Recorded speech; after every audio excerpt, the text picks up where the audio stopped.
같이 보시겠습니다. 오늘 같이 보실 하나님 말씀은 신약 성경 마태복음 22장 29절에서 32절까지 말씀입니다. 신약 성경 마태복음 22장 29절에서 32절까지 말씀. 우리 말씀을 교독하시고 우리 마지막 절은 같이 읽겠습니다. 예수께서 대답하여 이르시되 너희가 성경도 하나님의 능력도 알지 못하는 고로 오해하였도다.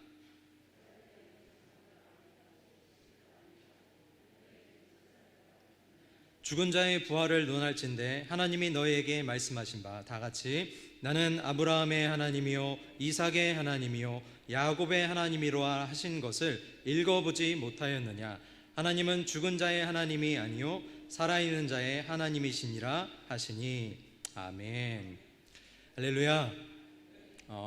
우리 오후 시간도 말씀을 통해 은혜 받고 말씀을 통해 가슴이 더 뜨거워지는 귀한 시간 될 수 있기를 주님의 이름으로 축복합니다.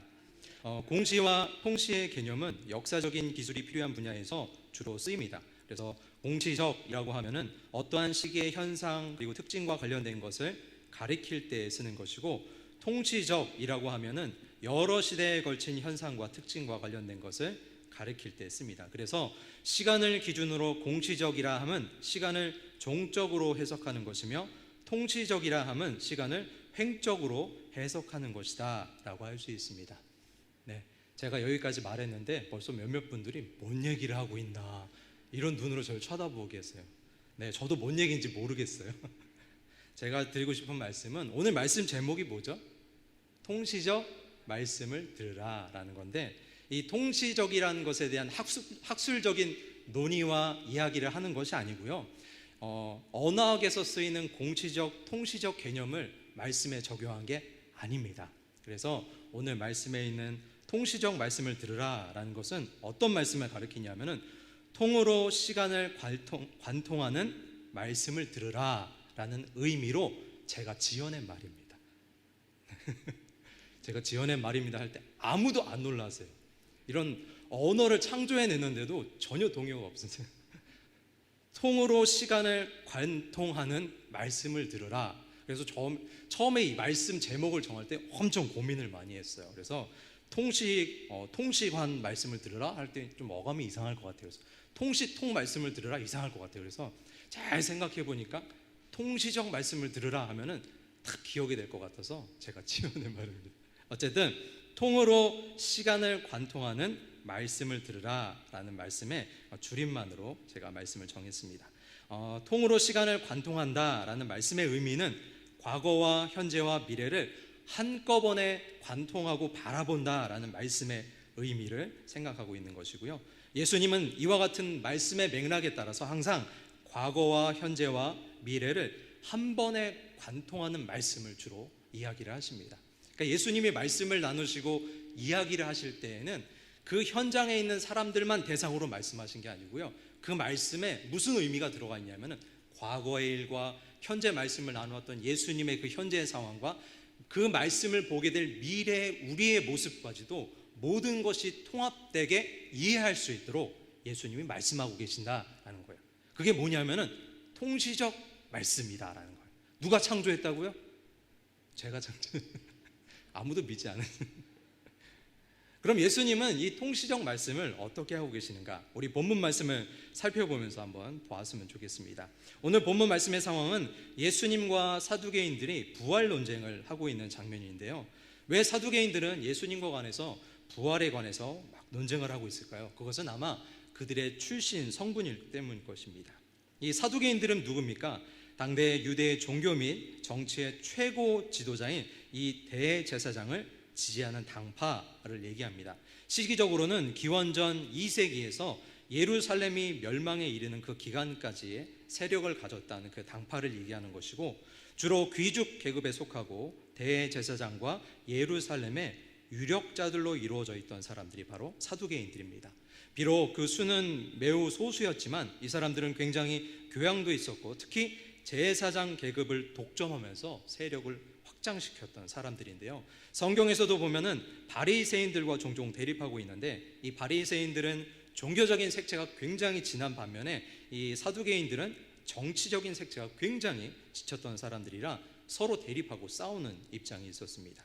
이 사두개인들은 종교적으로는 보수적이고 현세적이면서 그 당시에 모든 것을 포괄하던 이 그리스 문화에 대해서 굉장히 개방적이고 세속적인 마음을 가지고 있었습니다. 그래서 그 당시에 이스라엘이 로마로부터의 독립전쟁을 일으켰었는데 이걸 마카비 전쟁이라고 하는데, 이 마카비 전쟁 때문에 이스라엘 사람들은 예루살렘 성전을 회복하게 되었고 거룩한 성전을 회복했다라는 의미를 가지고 있는 굉장히 중요한 전쟁입니다. 당연히 로마를 수복하고 거룩해야 하는 전쟁을 일으켰으니까 당대 로마에 굉장히 친화적인 마음을 갖고 있었던 사두개인들은 어떻게 됐을까요? 이 민족적 개혁기에 있었던 이 당시에는 사두개인들이 굉장히 냉대를 받았습니다. 그런데 이 마카비 전쟁 이후에 이스라엘에 세워졌던 이 하스모니안 왕조가 굉장히 세속화되고 타락하면서 이 사두개인들이 자연스럽게 그 세력을 펼치게 되었고, 이에 비판적이었던 바리새인들의 세력은 굉장히 위축을 받게 됩니다. 이러한 경향을 힘입어서요, 헤롯 왕조 시대 때에는 친로마 정책과 이 모든 것이 영합하여서 성전을 중심으로 종교 지도자로서 제사장 계급이 강화되었고, 공회 의원으로도 사두개인들이 굉장히 많이 나가게 되어서 그 당시에 모든 권력을 독점하고 가지고 있었던 세력이다라고 표현할 수 있을 것입니다. 그래서 따라서 그 당시 백성들에게서는 굉장히 대중적 인기는 없었고요, 그 신앙과 사상은 일면 보수적인 색채를 굉장히 갖고 있으면서 굉장히 합리적이고 현세적인 우리가 살고 있는 세상의 관점을 맞춘 신앙 색채와 사상을 가지고 있었다라고 이야기하고 있습니다.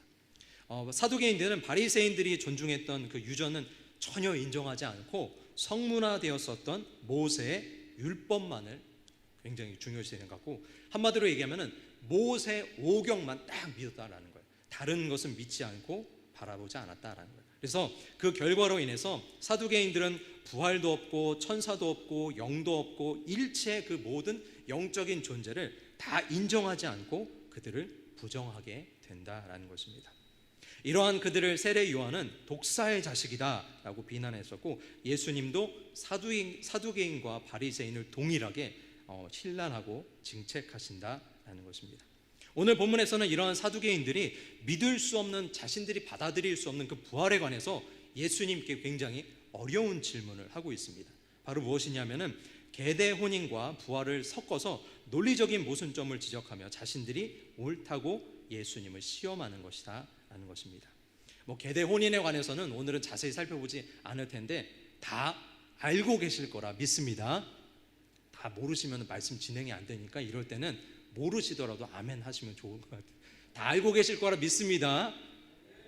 네, 아직도 모르시는 분들이 많이 있는데 어쨌든 예수님과 그렇게 어려운 질문을 드렸어요. 예수님이 시험에 빠질 만한 질문을 드렸다라는 거예요. 그런데 이에 대한 예수님의 대답이 오늘 본문 말씀에 나타나고 있습니다.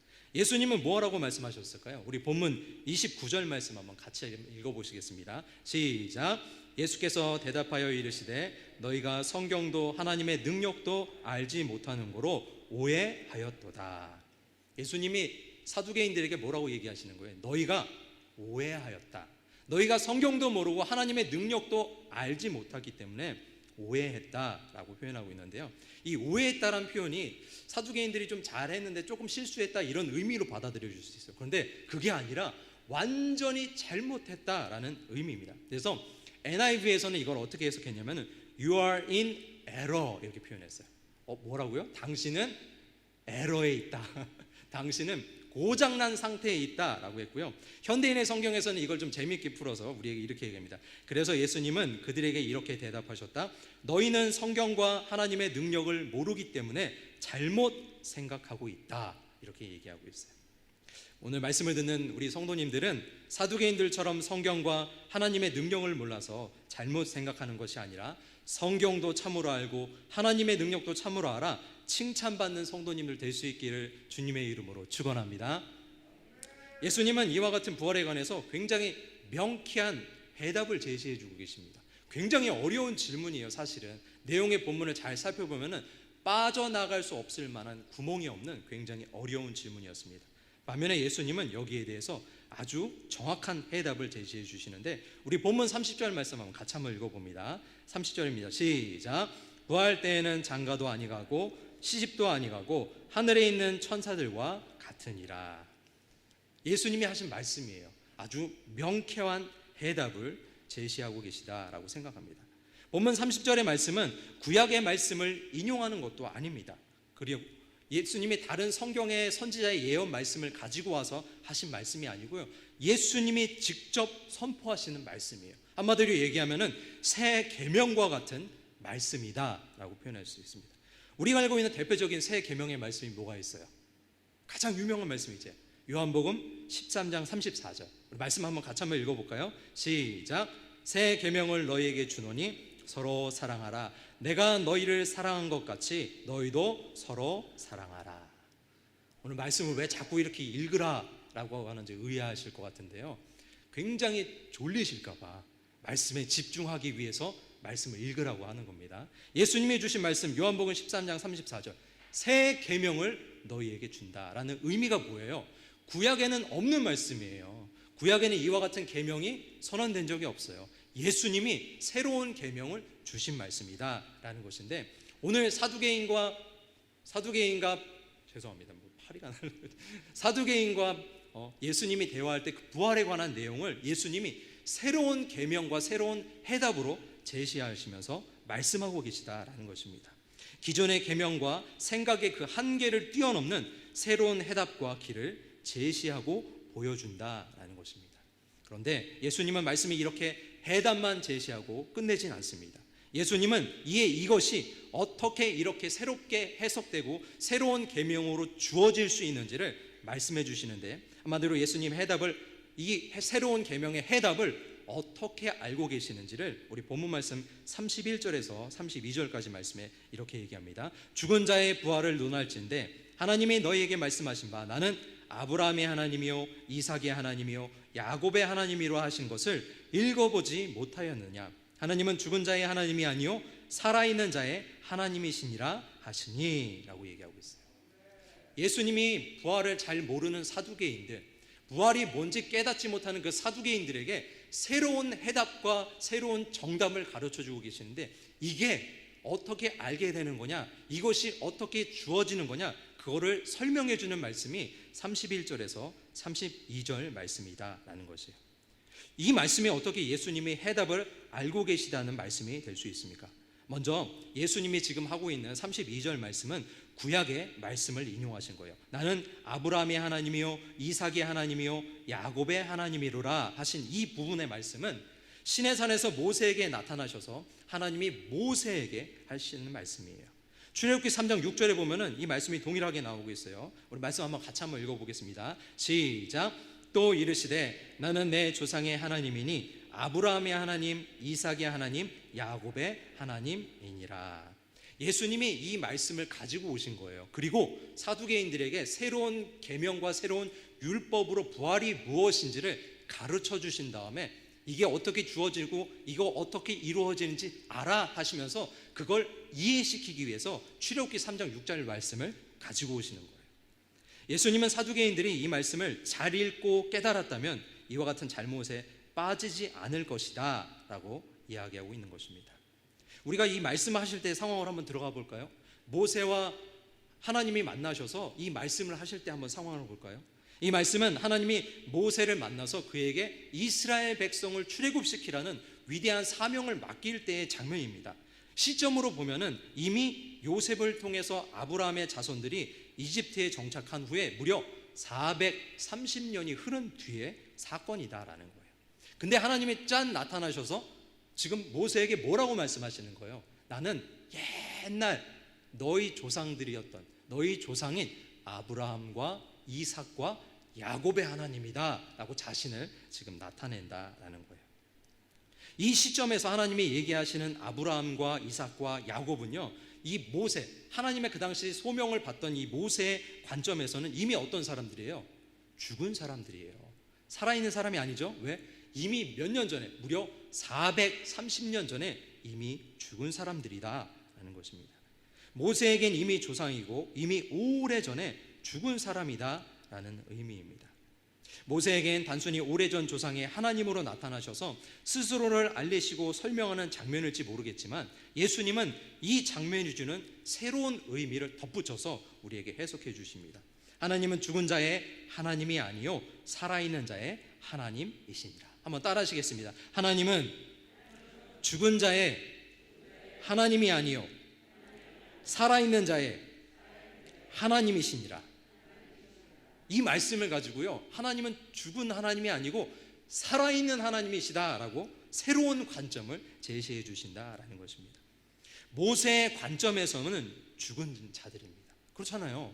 모세는 무려 430년 뒤의 사람이니까.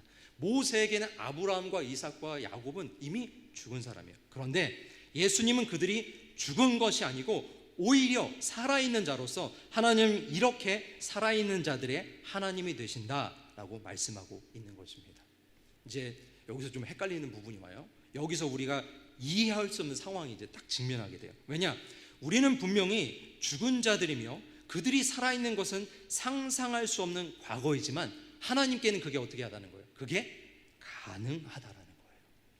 하나님께는 그들이 살아있는 하나님, 살아있는 존재로서의 그들의 하나님이 되실 수가 있다라는 거예요. 왜냐하면 하나님은 시간과 공간을 초월해서 모든 곳에 계시며 모든 과거와 미래를 아시기 때문이다라는 거예요.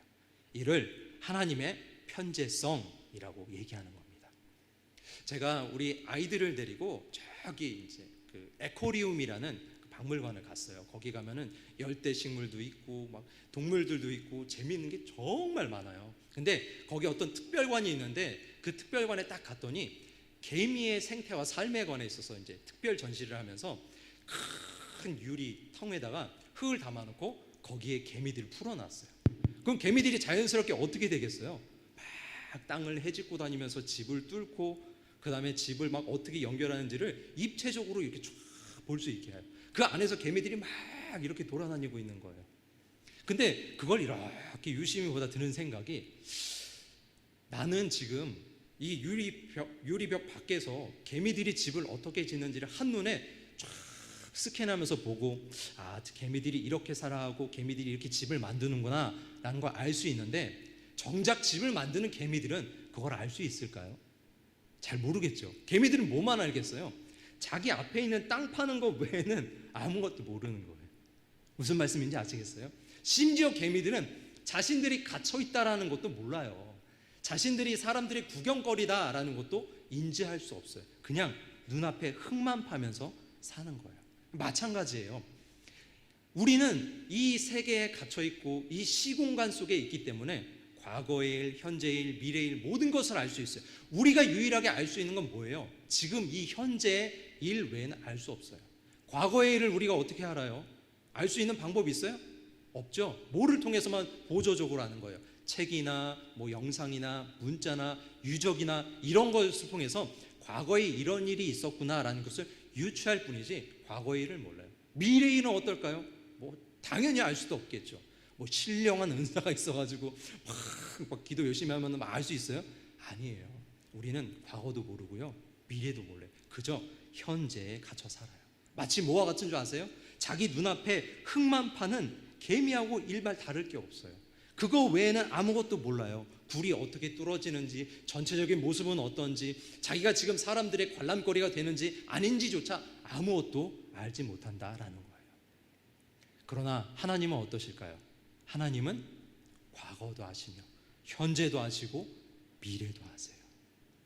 하나님은 알파요 오메가이시면서 처음과 나중이시고 시작과 끝이 되시는 분이십니다. 이거를 하나님의 편재성이라고 얘기하는 거예요. 바꿔 얘기하면 뭐예요? 하나님은 미래에 일어난 모든 일들도 알고 계시다라는 거예요. 미래의 모든 사건들도 이미 알고 계시다라는 거예요. 우리 다시 말씀에 한번 상황으로 들어가 볼까요? 예수님과 사두개인들이 대화하는 시점으로 다시 한번 들어가 봅니다. 예수님이 인용하신 출애굽기 3장 6절의 말씀은 예수님 시대에도 이 사두개인들이 볼 때에는 그 조상들은 어떤 상태예요? 죽어 있는 상태예요. 그런데 과거와 현재와 미래와 모든 시간을 초월하시는 예수님에게는 그것이 과거의 사건이 아니죠. 어떤 사건이에요? 과거와 현재와 미래를 관통하는 모든 것을 관통하시는 예수님의 사건이다라는 거예요. 그래서 예수님은 그것이 어떻게 해석된다라는 거예요. 하나님은 그들의 죽은 자의 하나님이 아니라 살아있는 자의 하나님이다라고 말씀하시는 거예요. 왜냐? 예수 그리스도의 편재성 때문에 그는 과거의 것도 현재의 것도 미래에 부활하여 하나님의 영광 가운데 영생을 누리는 아브라함과 이삭과 야곱도 알고 계시기 때문에 그런 거예요. 이걸 이해하지 못하면 예수님이 이 말씀을 왜 하시는지 깨달을 수가 없어요. 무슨 생뚱맞은 소리예요. 왜 아브라함과 야곱과 이삭의 하나님이다라는 말이 도대체 죽은 자의 하나님이 아니라 살아있는 자의 하나님이다라는 말씀이 될 수가 있는 거예요. 왜 그래요? 예수님은 이미 그 말씀을 하시는 그 상태에서도 미래를 알고 계세요. 미래에 존재하시는 분이세요. 이미 부활과 영광 가운데 부활하셔서 영생을 누리는 아브라함도 보시고 계시고요, 이삭도 보고 계시고 야곱도 알고 계세요.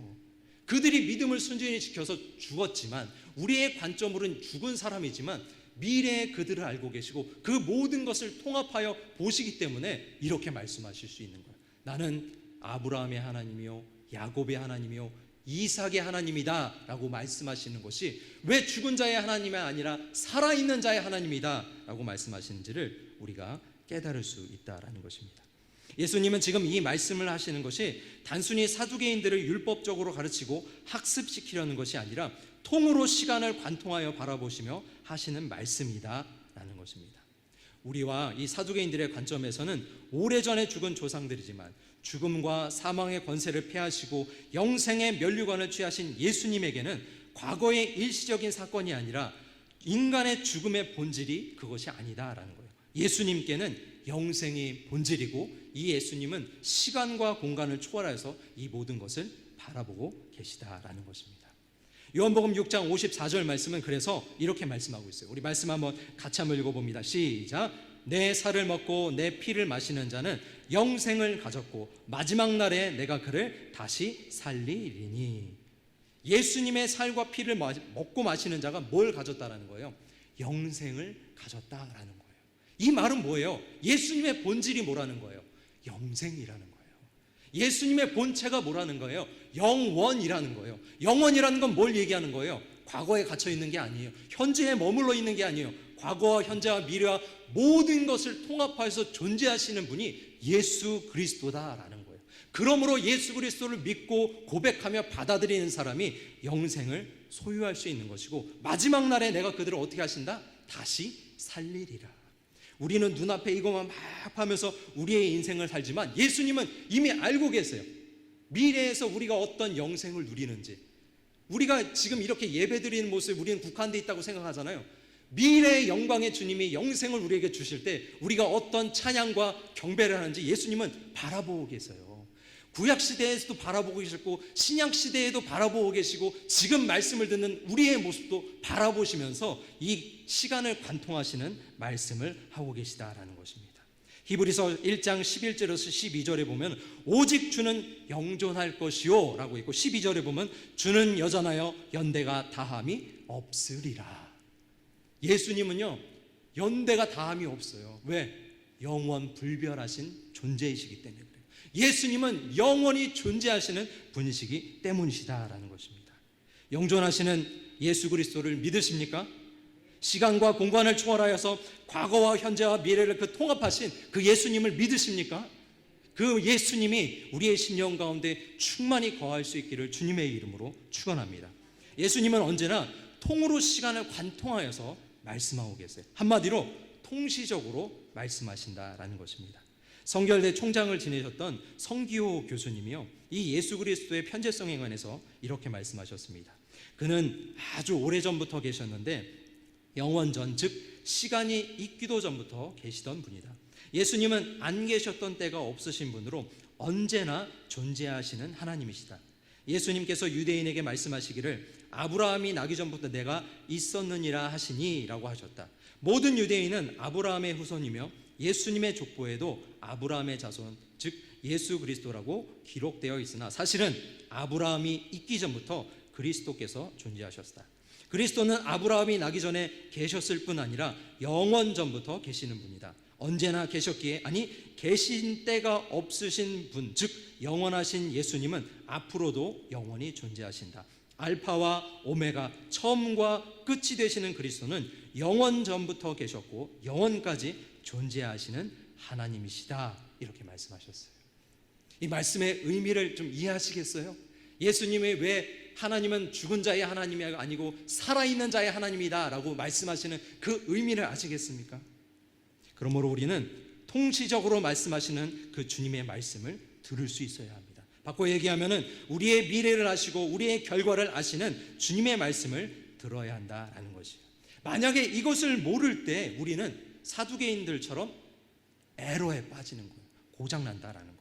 잘못된 신앙과 믿음을 가질 수 있다라는 것입니다. 우리는 삶에서 실패와 좌절과 잘못된 선택을 할 때가 있습니다. 믿는 신앙인으로서 바르지 못한 일을 행할 수도 있습니다. 그러나 우리는 통치적으로 말씀하시는 주님의 말씀을 통해 잘못을 회개하고 돌이킬 수 있습니다. 왜 그럽니까? 성경의 말씀은 과거의 사건을 통해 지혜를 배우거나 깨달음을 얻는 것이 아닌 통으로 시간을 관통하여서 현재와 지금 나에게 하시는 주님의 말씀이 되시기 때문입니다.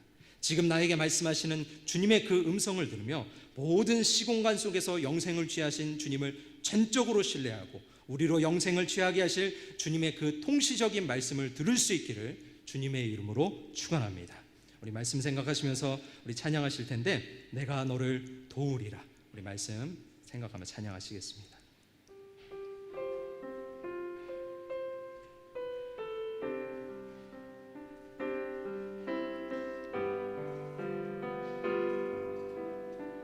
세상 일에 실패했어도, 세상 일에 실패했어도 너는 절망하지 말아라.